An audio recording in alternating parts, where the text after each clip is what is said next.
वक्रतुंड महाकाय सूर्यकोटि समप्रभ निर्विघ्नं कुरु मे देव सर्वकार्येषु सर्वदा।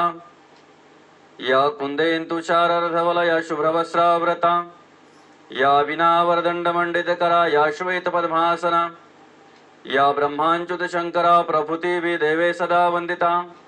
सामन्पातु सरस्वती भगवती निशेष जाड्यापहा। जय जय रघुवीर समर्थ।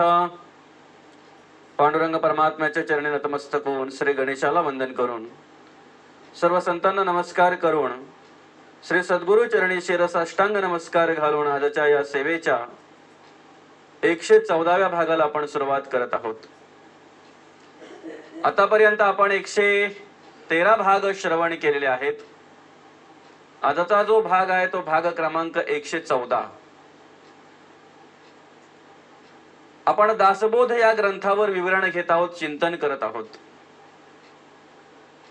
सर्वच ग्रंथांचा जर आपण अभ्यास केला तर प्रत्येक संतांनी आपापल्या ग्रंथामध्ये पूर्णपणे ज्ञान मांडलेलं आहे, सगळ्या प्रकारचं ज्ञान मांडलेलं आहे। त्याच पद्धतीने या दासबोधामध्ये समर्थांनी सगळ्या प्रकारची रचना, सगळ्या प्रकारचं ज्ञान, सगळ्या प्रकारचं निरूपण समर्थांनी या दासबोध ग्रंथामध्ये मांडलेलं आहे। आणि त्याचाच एक आपण विवरण घेत आहोत, चिंतन करत आहोत। आपण दासबोधातील पहिल्या समासातील, पहिल्या दशकातील पहिल्या समासातील अभिमाने उठे मत्सर मत्सरे तिरस्कार पुढे क्रोधाचा विकार प्रबळे बळे या ओळीवर चिंतन करत आहोत। अभिमान या विषयावर आपण चिंतन केलं। अभिमानाने माणसाकडे काय होतंय तर मत्सर निर्माण होतो। आणि एकदा काय माणसाकडे मत्सर आला की मनुष्य कसं वर्तणूक करतोय, कसं वागायला लागतोय, कसं कसं कार्य करतोय, त्याच्याकडून कोणत्या प्रकारची कर्म घडली जातात, ह्याचं चिंतन आपण आतापर्यंत केलेलं आहे। आणि त्याच चिंतनाला धरून, त्याच विवरणाला धरून आता आपण या भाग क्रमांक 114 मध्ये सुद्धा आपण चिंतन करणार आहोत। परिपूर्ण असा हा दासबोध ग्रंथ, ज्या ग्रंथामध्ये सगळ्या प्रकारचं ज्ञान समर्थांनी मांडलेलं आहे। आधी प्रपंच करावा नेटका मग घ्यावे परमार्थ विवेका, इथे आळस करू नका विवेकी हो। प्रपंच सांडून परमार्थ करशी तेने तू दुःखी आणि कष्टी होशी। प्रपंच सांडून परमार्थ केला तरी अन्न मिळे ना खायला, मग तया करंट्याला परमार्थ कायचा।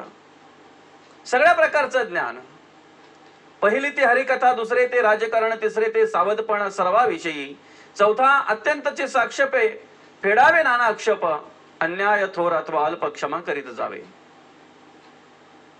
लेकुरे उदंड झाले तो ते लक्ष्मी निघून गेले, बापुडे भिकेसी लागले खावया अन्न मिळेना। म्हणजे एक एक दशकाचा आणि एक एक समासाचा जर आपण अभ्यास केला तर दासबोध हा ग्रंथ समर्थाने अशा प्रकारे निर्माण केलेला आहे, किंवा दासबोध या ग्रंथाची रचना समर्थाने अशा प्रकारे केलेली आहे की सगळ्या प्रकारचं ज्ञान या दासबोध ग्रंथामध्ये समर्थांनी मांडलेलं आहे। आपण असं नाही म्हणत की या दासबोधच ग्रंथामध्ये सगळ्या प्रकारचं ज्ञान समर्थांनी मांडलेलं आहे, तर ज्ञानेश्वरीमध्ये सुद्धा माऊली ज्ञानोबांनी सगळ्या प्रकारचं ज्ञान मांडलेलं आहे। गाथेमध्ये सुद्धा जगद्गुरु तुकाराम महाराजांनी सगळ्या प्रकारच्या प्रसंगाचे, सगळ्या प्रकारच्या स्थितीचे, सगळ्या प्रकारच्या वातावरणाचे अभंग रचना केलेली आहे। सगळ्या प्रकारचं ज्ञान त्या ठिकाणी मांडलेलं आहे। भागवतामध्ये सुद्धा सगळ्या प्रकारचं ज्ञान नाथ महाराजांनी मांडलेलं आहे। आपण कुठल्याही ग्रंथाचा जर आपण अभ्यास केला किंवा कुठल्याही संतांच्या वाङ्मयाचा जर आपण अभ्यास केला तर संतांनी आपापल्या वाङ्मयामध्ये, आपापल्या ग्रंथांमध्ये सगळ्या प्रकारचं ज्ञान मांडण्याचं कार्य केलेलं आहे की जेणेकरून त्या ग्रंथाचा अभ्यास केल्यानंतर मनुष्य देहाला, मानवाला सगळ्या प्रकारचं ज्ञान प्राप्त होईल अशा प्रकारे संतांनी त्या ग्रंथांची रचना केलेली आहे. त्या संतांच्या रचनेपैकी, त्या संतांच्या वाङ्मयापैकी एक श्री समर्थ रामदास स्वामी समर्थांचा एक परिपूर्ण ग्रंथ म्हटल्यानंतर हा दासबोध ग्रंथ. आणि या ग्रंथामध्ये आपण जे काही समर्थांनी आपल्यासाठी अमूल्य ज्ञान असं ठेवलेलं आहे, योग्य ती शिकवण या दासबोध ग्रंथामध्ये समर्थांनी ठेवलेली आहे, त्याचं चिंतन आणि त्याचं विवरण आपण करत आहोत. या ठिकाणी समर्थ म्हणतात की बाबा रे, कुठल्या कुठल्या प्रकारे माणसाकडे मत्सर निर्माण होतो, कोणाकोणाचा मत्सर मनुष्य करतोय, आणि मत्सर एकदा माणसाकडे आल्यानंतर माणसाचं कर्माचरण कशा प्रकारे निर्माण होतंय याचं थोडक्यात आपण चिंतन करत आहोत किंवा केलेलं आहे. साधारणतः भाग क्रमांक 111, भाग क्रमांक 112 आणि भाग क्रमांक 113 ह्या भागांमध्ये आपण मत्सर या विषयावर चिंतन केलेलं आहे. आज भाग क्रमांक 14 या ठिकाणी समर्थ एक जाणीव करून देतात की बाबा रे, एखाद्या विषयी जर आपल्या पिंडामध्ये मत्सर निर्माण होत असेल तर ते आपण शोधलं पाहिजे की तो मत्सर आपल्या पिंडात का निर्माण झाला. कधीतरी आपल्या पिंडामध्ये असा एक विषय निर्माण होतो किंवा असे विचार निर्माण होतात की तो आपल्यापेक्षा पुढे चालला की काय, समोरच्याची प्रगती आपल्यापेक्षा होते की काय, आपल्यापेक्षा जास्त प्रमाणात प्रगती होते की काय, समोरचा माणूस आपल्यापेक्षा हुशार होतो की काय, ज्ञानी होतो की काय, श्रीमंत होतो की काय, आहे की काय, अशी जाणीव ज्या वेळेला पिंडामध्ये होते त्यावेळेला त्या गोष्टीचा मनुष्य त्या ठिकाणी मत्सर करत असतो. कारण प्रत्येक माणसाला असं वाटतंय की समोरच्या माणसाने माझ्यापेक्षा मोठं होऊच नाही. पण हा सर्वात माणसाकडे असलेला वाईट गुण आहे. कारण संतांनी आपल्याला जाणीव करून दिलेली आहे की आपल्याला आपल्या आयुष्यात जर मोठं व्हायचं आहे, आपल्याला आपल्या आयुष्यात जर यशस्वी व्हायचं आहे तर समोरच्याकडे जे काय आहे ते आपण स्वीकारायला तयार पाहिजे. समोर जी काही परिस्थिती आहे, समोर जी काही स्थिती तुम्हाला आम्हाला दिसते, समोर जे काही दृश्य तुम्हाला आम्हाला दिसतंय ते स्वीकारण्यासाठी आपल्या मनाची तयारी पाहिजे. समोरचा माणूस मोठा आहे, ज्ञानी आहे, श्रीमंत आहे, त्याची स्तुती आपल्याकडून झाली पाहिजे, त्याचं स्तवन आपल्याकडून झालं पाहिजे. त्याच्या तंगड्या खेचाचं काम आपल्याकडून होऊ नये किंवा तो कसा खाली येईल यासाठी आपण प्रयत्न करू नयेत. आणि नेमकं माणसाचं हेच होतंय की त्या ठिकाणी मत्सर निर्माण झाला की मग काय करतोय, तो कशा प्रकारे खाली येईल याचा विचार मनुष्य करत असतो. पण या ठिकाणी जाणीव निर्माण करून दिलेली आहे संतांनी की अरे, समोरचा माणूस खरड्यात पडावा असं आपल्याला वाटतंय, पण तो खरडा खोदण्यासाठी त्या खरड्यात पहिले आपल्याला उतरावं लागतंय. म्हणजे तो पडायचा तेव्हा पडतो, पण त्या खरड्यामध्ये प्रथम आपण पडलो जातो. म्हणजे मी कोणाचं तरी वाईट करतोय, त्याचं वाईट व्हावं, वाईट चिंतावं, हे ज्या वेळेला माणसाच्या पिंडामध्ये असे वेगवेगळे विचार येतात की नाही, त्यावेळेला मनुष्य दुसऱ्याचं वाईट करत नसतो, तर त्याचं वाईट चिंतन करत असताना तो आपलंच वाईट करत असतो. म्हणजे मत्सरातून मनुष्य एखाद्याची जर टिंगल टवाळकी करत असेल, मत्सरातून जर एखाद्याकडे जर पाहत असेल, मत्सरातून जर एखाद्याचा द्वेष करत असेल, तिरस्कार करत असेल, तर त्या ठिकाणी समोरच्या माणसाला काही फरक पडत नसतो, उलट आपण त्याची पुण्याई वाढवत असतो. पण हे कार्य करता करता आपण किती पाप गोळा करतोय हे माणसाला कळत नाही. आणि हीच जाणीव समर्थाने या ठिकाणी करून दिलेली आहे. अर्थातच कुठेतरी काहीतरी एखादा प्रसंग घडावा आणि मग त्या प्रसंगावर आपण चर्चा करावी. आणि मग ती चर्चा अशा प्रकारे की सगळ्या काही गोष्टी आल्या त्या ठिकाणी, म्हणजे कशा प्रकारे झालं, कोणी केलं, कोणी काय झालं, हे सगळ्याच गोष्टी त्या ठिकाणी आल्या. आणि मग असं चिंतन करता करता असे विचार ज्या वेळेला माणसाकडे येतात त्यावेळेला नेमकं होतंय काय, तर तो वेळ पापकर्मासाठी लागलाच जातो. पण त्या ठिकाणी मनुष्य मत्सरातून, तिरस्कारातून पापही गोळा करत असतो. आणि मग ते ठेवलेलं आहे, पापाचे फळ ते दुःख आणि पुण्याचे फळ ते सुख, पाप पुण्य आवश्यक भोगणे लागे. पापाचे फळ ते दुःख आणि पुण्याचे फळ ते सुख. ज्या पद्धतीने मनुष्य कर्म करतो की नाही त्या पद्धतीने माणसाला ती भोगायची येतात. पाप कर्म जर केली तर माणसाच्या पिंडामध्ये दुःखच निर्माण होणार आहे. पाप कर्मातून सुख मिळणारच नाही, कधीच नाही. पण पुण्यकर्म जर केली तर त्याचा मात्र सुख माणसाला मिळणार आहे. त्या पुण्यकर्मातून माणसाला सुखाचीच प्राप्ती होणार आहे. मग आपण काय करावं हे आपलं आपण ठरवलं पाहिजे. संतांनी सांगितलेलं आहे की ते मनाला आपण कधी मोकळं सोडायचं नाही. मनाला जर आपण मोकळं सोडलं तर मन काय करतंय, नको नको त्या वेगवेगळ्या विषयांमध्ये पडतंय, नको नको त्या वेगवेगळ्या विचारांमध्ये पडतंय. आणि ज्या वेळेला त्याच्याकडे नको नको ते वेगवेगळ्या प्रकारचे विचार येतात की नाही त्यावेळेला माणूस काय करतोय, आपल्याला काय करायचं आहे, आपल्याला काय साध्य करायचं आहे हे सगळं विसरून जातो.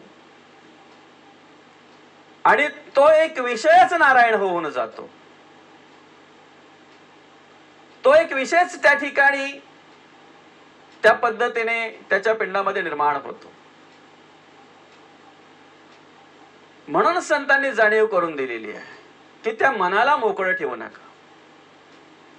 कारण कर्म ही इंद्रियाधीन आहेत आणि इंद्रिय ही मनाधीन आहेत. प्रत्येकाला वाटतं की मला उत्तम गती प्राप्त व्हावी, उत्तम स्थिती प्राप्त व्हावी, मला मोक्ष प्राप्ती व्हावी, मला मुक्ती मिळावी. प्रत्येकाला वाटतंय. माझ्या जीवनामध्ये मला दुःख प्राप्त व्हावं असं कोणालाच वाटत नाही, कोणालाच नाही. माझ्या आयुष्यामध्ये मला खूप वेगवेगळ्या प्रकारचे आजार निर्माण व्हावेत, माझ्या शरीराला वेगवेगळ्या प्रकारच्या भोग निर्माण व्हावेत असं कोणालाच वाटत नाही. प्रत्येकाला असं वाटतंय की मी आनंदी राहावं, मी सुखी राहावं, मी समाधानी राहावं, मी निरोगी राहावं, मला समाधान प्राप्त व्हावं, मला सुख प्राप्त व्हावं असं प्रत्येकाला वाटतंय. मग ते सुख कशातून प्राप्त होत आहे, तो आनंद कशातून प्राप्त होतो, ह्या सगळ्या प्रकारचं ज्ञान संतांनी संतांच्या वाङ्मयातून आपल्याला दिलेलं आहे. त्याचा आपण अभ्यास केला पाहिजे. ते काम आपण मनाला लावून दिलं पाहिजे. नामस्मरण करणं, देवाची पूजा करणं, उपासना करणं, वाचन करणं, ग्रंथ वाचन करणं, कथा कीर्तन श्रवण करणं, निरूपण श्रवण करणं, प्रवचन श्रवण करणं, हे काम त्या मनाला आपण लावून दिलं पाहिजे. आणि आपण मागे बघितलं की अरे सकाळी सकाळी जे आपल्या कानावर पडतंय की नाही तेच संपूर्ण दिवसभर आपण तोंडातून गुणगुणत असतो. म्हणजे सकाळची वेळ अशी असते की ज्या वेळेला आपण पूर्णपणे स्वच्छ अवस्थेत असतो. दिवसभर ज्या वेळेला आपण फिरतोय, अनेकांशी संबंध ज्या वेळेला येतो, अनेकांशी संपर्क ज्या वेळेला येतोय त्यावेळेला अनेक प्रकारचे विचार आपल्या डोक्यामध्ये असतात, मनामध्ये असतात. पण सकाळी जरा माणूस फ्रेश असतो त्यावेळेला जे ऐकतोय की नाही ते एवढं पक्कड धडतंय पिंडामध्ये किंवा आपल्या स्मरण शक्तीमध्ये की संपूर्ण दिवसभर ते गुणगुणत असतोय बघा. म्हणून संतांनी सांगितलेलं आहे की सकाळी जर आपण शुचिरभूत झाल्यानंतर जर उपासना केली, देवाची पूजा केली, नामस्मरण केलं, ग्रंथ वाचन केलं, तर ते स्मरण आपल्याला संपूर्ण दिवसभर राहते. किंवा अभंग ऐकलेत, हरिपाठ ऐकला, कथा कीर्तन श्रवण केलीत, सकाळी जे आपण ऐकू की नाही ते दिवसभर आपल्या पिंडामध्ये राहतंय. त्या पद्धतीने आपलं मन कार्य करायला लागतंय. आणि मग प्रत्येक वेळेला संपूर्ण दिवसभर ज्या ज्या ठिकाणी जे जे काम करत असू की नाही त्या त्या ठिकाणी हेवे दावे, मत्सर, तिरस्कार अशा प्रकारची कर्म घडताच कामा नये. कोणत्याही प्रकारचा अभिमान जर पिंडात आला नाही तर बाकीचे विषय येण्याचा प्रश्नच नाही. मग तो विचार आपण केला पाहिजे आणि हे मनाला काम लावून द्यायचं आहे. अखंड नामस्मरण.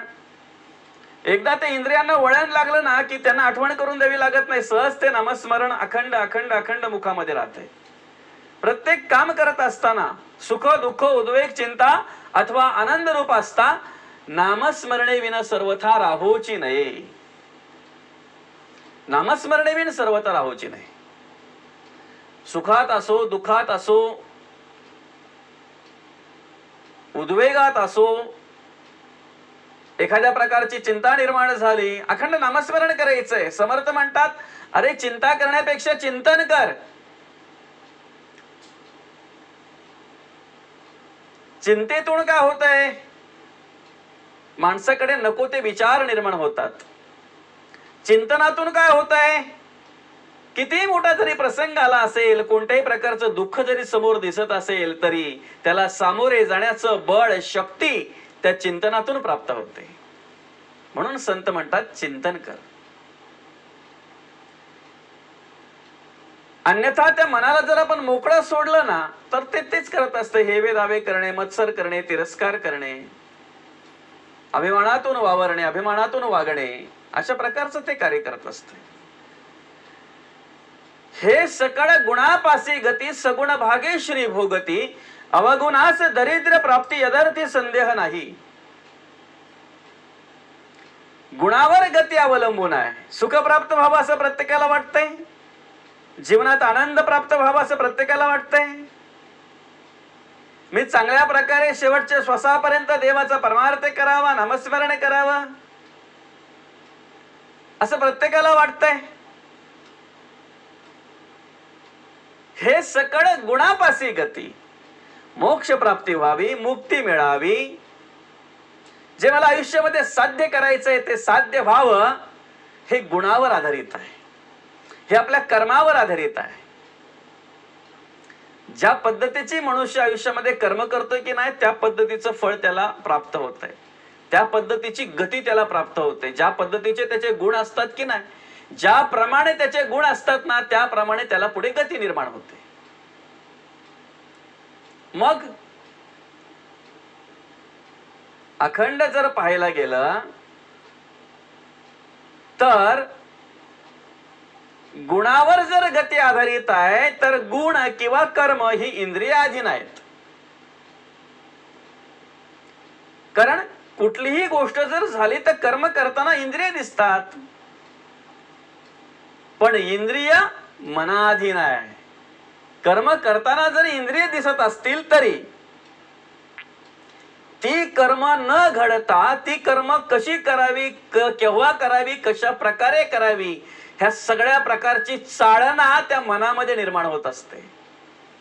म्हणजे एखादी कर्म घडण्यासाठी त्या मनाकडे बऱ्याच काळ आधी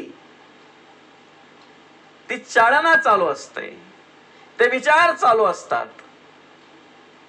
सहज बघा ना, रस्त्यात जाता जाता एखाद्या हॉटेलमध्ये जर गरम गरम जिलेबी निघते, काढतात, आणि तिचा सुगंध जर नाकामध्ये आला, त्याचा सुगंध जर आपण घेतला तर तो विषय पहिले मनामध्ये येतो. मनामध्ये पहिला विषय येतो, अरे गरम जिलेबी आहे, चांगली आहे, काय मस्त स्वाद आहे, खायला पाहिजे. मनामध्ये तो विचार आल्यानंतर मग बुद्धी त्याप्रमाणे कार्य करते. जायला पाहिजे, खायला पाहिजे. आणि मग बुद्धीकडे आल्यानंतर बुद्धी चालना देते त्या पायाना की अरे तू तिकडे कुठे चाललाय, हॉटेल इकडे आहे, इकडे जायला पाहिजे. त्या दिशेने ज्या वेळेला ते पाय जातात त्या वेळेला तेवढ्यात त्याला कळतं की अरे आपण तर अमुक वस्तू घ्यायला चाललोय, आपल्याला अमुक अमुक असं असं घ्यायचं आहे आणि मोजकेच पैसे आपल्याकडे आहेत, मग आपण इकडे कसं काय निघालो. अर्थातच इंद्रियांकडे ते कार्य येण्याच्या आधी किंवा त्याच्याकडे जर ते पैसे उपलब्ध असतील समजा असतील तर मग तो ते जातोय, ऑर्डर देतोय, ती जिलेबी पुढ्यात येते, खातोय, त्याचा आस्वाद घेतोय. हे सगळं खाण्याचा आस्वाद घेण्याचं कार्य केव्हा घडतंय, ते घडण्याच्या आधी मनामध्ये बराच वेळ आधी तो विचार आलेला असतो, बराच वेळ अगोदर तो विचार आलेला असतो.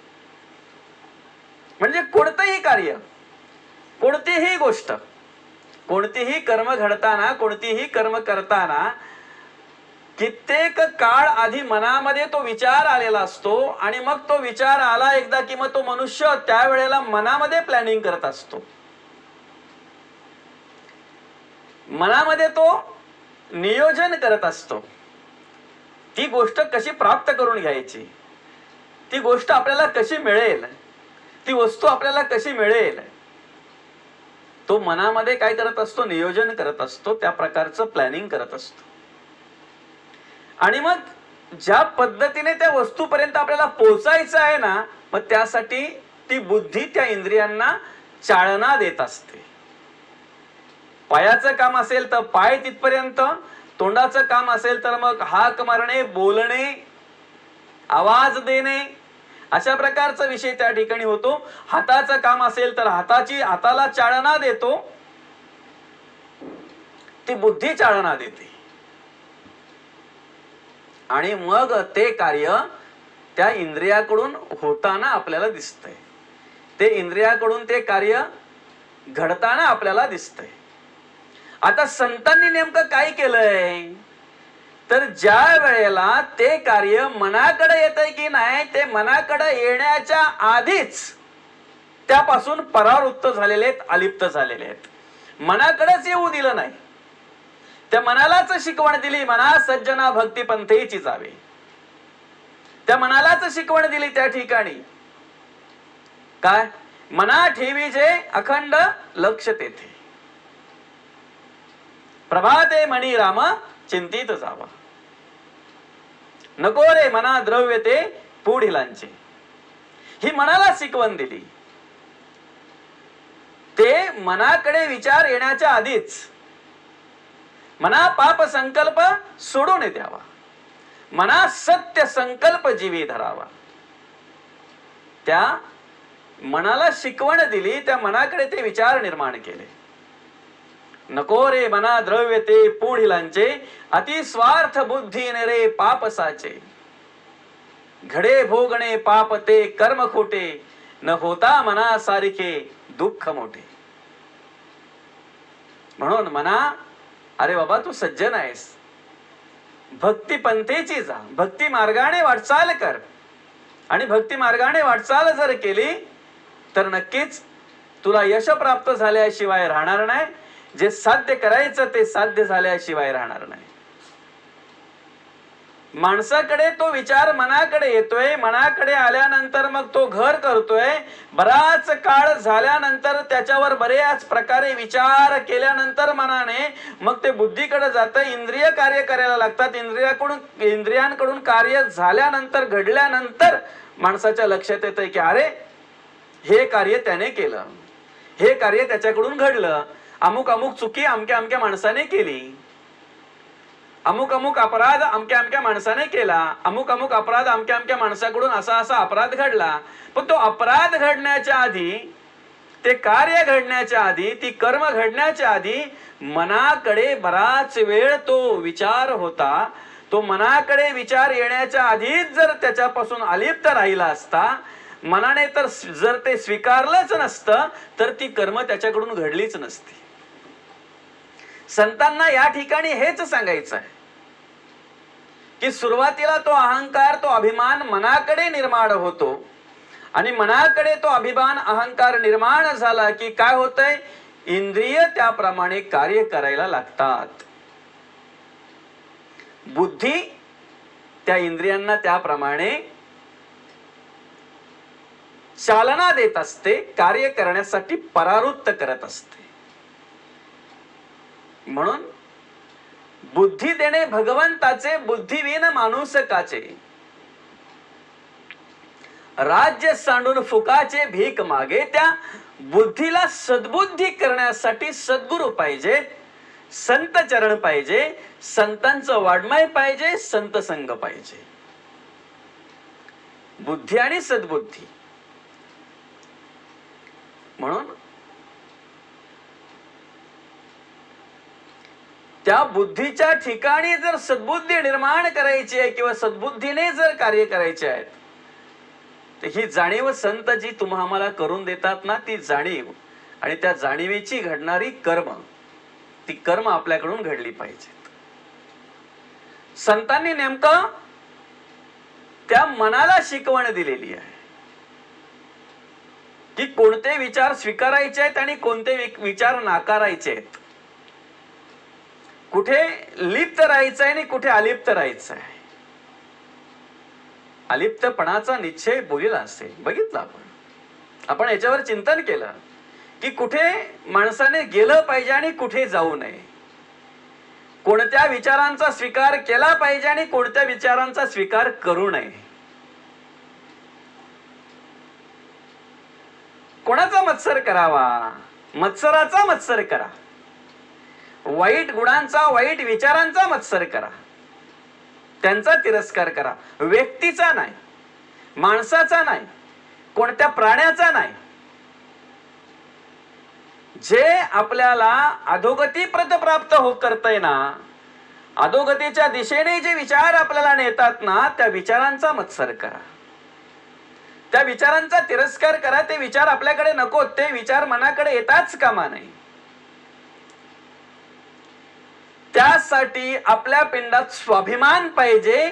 मी समर्थांचा दास आहे, मी देवाचा भक्त आहे, हा स्वाभिमान पाहिजे. आणि देवाचा भक्त म्हणून जर स्वाभिमानाने आपण कर्म करत असू, कार्य करत असू, परमार्थ करत असू, तर निश्चित ते विचार मनाकडे येणार नाहीत.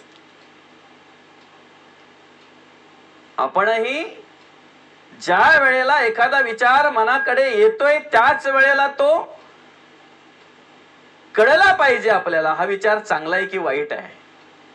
आणि जर वाईट असेल तर त्याच ठिकाणी त्याचा त्याग केला पाहिजे. असू द्या, बघू तर खरी, राहू दे. मग शेवटी असू द्या असू द्या करता करता आपल्या डोळ्यातून केव्हा अश्रू व्हायला लागतात हे आपल्यालाही कळत नाही. कारण त्यांचं कामच ते आहे. माणसाला अधोगती प्रत प्राप्त करणं हे विषयांचं काम आहे. वाईट विचार, वाईट गुण, वाईट कर्म हे सहज माणसाकडे येतात. कारण माणसाच्या मनालाही आवड सुरुवातीपासून त्याची असते, ती बदलायची आहे. ती आवड परमार्थाकडे निर्माण करायची आहे. ती आवड अध्यात्माकडे, संत विचाराकडे, संत चरणाकडे ती निर्माण करायची आहे. आणि मग एकदा काय संतांकडे आवड निर्माण झाली, संत संघाची आवड निर्माण झाली, ह्या निरूपणाची आवड निर्माण झाली, कीर्तन श्रवणाची आवड निर्माण झाली, प्रवचन श्रवणाची आवड निर्माण झाली की मग त्या मनाकडे ते विचार राहत नाही. इंद्रियांकडून चांगली कर्म घडतात, उत्तम कर्म घडतात आणि मग मनुष्याला सुख प्राप्त होत आहे. ते परमार्थिक सुख, ते आध्यात्मिक सुख आपल्या सर्वांना प्राप्त हो, आपल्या सर्वांकडे ते सुख प्राप्त हो, निर्माण हो. अशी नम्र प्रार्थना, असे नम्र निवेदन आपण समर्थांकडे करूया आणि आजची ही झालेली सेवा समर्थांच्या चरणी अर्पण करून भाग क्रमांक 114 या सेवेला या ठिकाणी पूर्णविराम देऊया. रामकृष्ण हरी, रामकृष्ण हरी, रामकृष्ण हरी.